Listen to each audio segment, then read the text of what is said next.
Time home buyer hacks. Are you casual Joe or are you all in Jim or Jane? Hey, check out Jax from the trail. Hey, trail Jax. Jax from the trail here. Hey, this is a good one. Whoever the young man is that DM'd this question, loved it so much. It's getting airtime here for a little trail talk. Trail talk. Jax from the trail. Trail talk. He asked, I think it was a he, my bad. It was asked, what makes up a successful buyer right now versus everybody else? I think he specifically said, like, what's different about it? Love that thought. And thank you for asking. So, couple things. You know, I was talking with my buddy Tyler about this.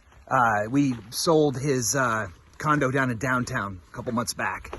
And he was talking about how he loves him some college sports. He was talking about the metaphor of like the Final Four, you know? Like, to be a successful buyer right now, you got to be like full court press with a minute left to go. You know, and we were kind of joking. It's like being all in Jim, right? There's a vibe around investing, which I'm not judging, like real talk. Like, you know, being casual can sometimes be very prudent, right? It's the idea that, you know, you never want to be hasty when there's like an act now, or there's a timer and the click down on the digital media form, or there's a cart bump or something, like all that shit. It's like, you know, usually you're the sucker, right? So like, you know, having an infinite time balance is a pretty cool thing. But, you know, it's challenging in real estate because real estate doesn't give a shit about your timetable, right? It's a pure meritocracy. So, you know, if something pops up, if it's priced reasonably good and marketed even averagely, right, with this amount of demand, yeah, usually it's popped up and smoking for after the first weekend. You know, if it's done right, they might have a couple different offers to sort through come Monday morning, and then it's in, it's off, and then you missed out. And, you know, real estate is always an N of one in that capacity, right? Like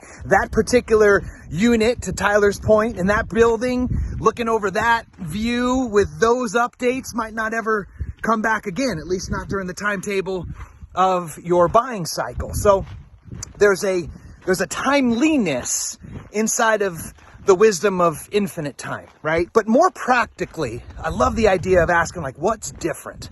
So number one about what's different, just from a search perspective, if you're only using the MLS to search for everything, soup to nuts, you might be leaving a little bit left to be desired, right?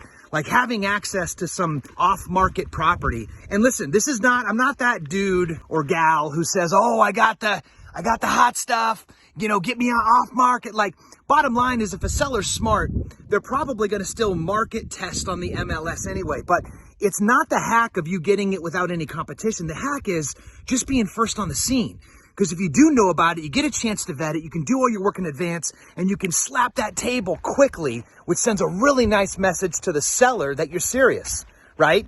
Versus the 25th hour fly-by-night offer that comes in 5 minutes before, you know, offers shut down for consideration on deadline. So it's that hack of getting your data instantly, for sure, on your search, but then also having access to some other stuff that maybe not everybody has, right? So there's a little hack. Second thing is, and I love the idea of thinking about this like Army Recon, right? Like when we were kids playing Army, like going on Recon. The reality is that, you know, California Association of Realtors did an exit poll one time. They were trying to figure out how come people get buyer's remorse sometimes. And what they found was 80 to 90% of what goes into liking a home has nothing to do with being on the inside. So this is what? This is the neighborhood. This is the neighbors, right? Left to the righty, across the street from you. This is how close it's my commute, you know, to work. This is, can I walk to the grocery store back? Are there parks nearby? Et cetera, right? Am I close to a place of worship? Like, it's all those intangibles, which you can sort for by doing a little recon, right? Go check it out. See what the commute might be at 6 a.m. in the morning, if that's your shtick, right? Like, try to garner as much information as possible so that you're working off of a pool of data that's not just the binary, like sales price, bed bath count, right, kind of stuff, right? So I love that thought. Another thing in the search, which can be helpful, is this concept we call the 10% margins, right? Like, everybody comes in on day one, they hatch their evil scheme, which of course includes area, right? Being very area specific. Nothing wrong with that. Gotta have, you know, you gotta have some modicums of parameters set as constants so that you can let the rest float as variables, right? That's just a scientific principle, definitely playing itself out in real estate. But what I love is, take a little bit more of a nuanced approach. Like, we call it the 10% deal. Like, so, if this area or this zip code is what I'm looking in, like, what does 10% outside of that look like? Chances are it's going to give me the exact same lifestyle, exact same commute, exact same, et cetera, but maybe I'll be able to shave off a couple bucks from that absolute alpha prime chunk that I've been looking in, or maybe just a slight less, node of competition, what have you. So I like that idea of the 10% margin. And then the last little hack for today is, just have everything ready to rock, right? Like, all the bullets in the chamber. So this is the basic stuff, right? Make sure you're approved, not qualled, right? That's like super 10, 15 years ago, right? Seems to still need to be reminded. Some offers we get, have your proof of funds all dialed out, account numbers blacked out, like just everything to do the listing agent's job for them. So they have to follow back up with that stuff while qualifying you. And then also giving the seller the warm fuzzy. You get a nice big complete package like that with a sweet cover letter, beautiful email, all that stuff's happening over at your real estate side, but just to kind of lay it out. But then the one thing that you can do is, begin to pay attention while you're walking through these properties, because there's always a story to tell. When you're in someone else's home, don't step over that fact. That's a very intimate space. You're in someone else's home. Look around, take inventory of what you're experiencing, what you're feeling, what kind of life is going on here. And then you might be able to repurpose that into something that might make your offer stand out a little bit.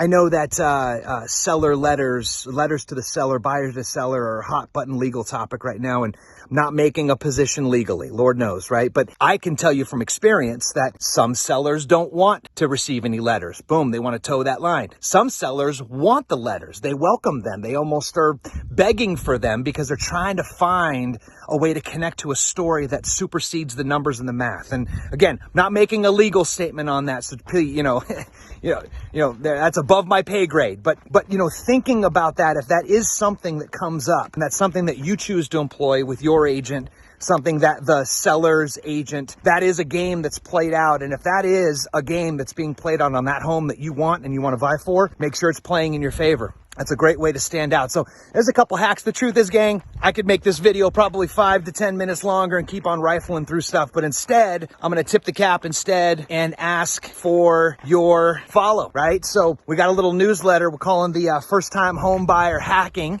right? So you got a little hashtag there you can follow, and make sure you click on the link in bio if you want to get access to that. It comes out once a month with our best hacks for the month that are literally working in real time right now, because this market is ever changing. It's very dynamic and seasonal. It's not evergreen. So we're going to stay updated with content on that about what's working right now for our little tribe of peeps. And thanks for hanging out. The Greenhouse Group formula. 6 steps to 5 stars. 4 promises, 3 asks, 2 camps, real estate and mortgage, and 1 team. Green Team. And no excuses. All right.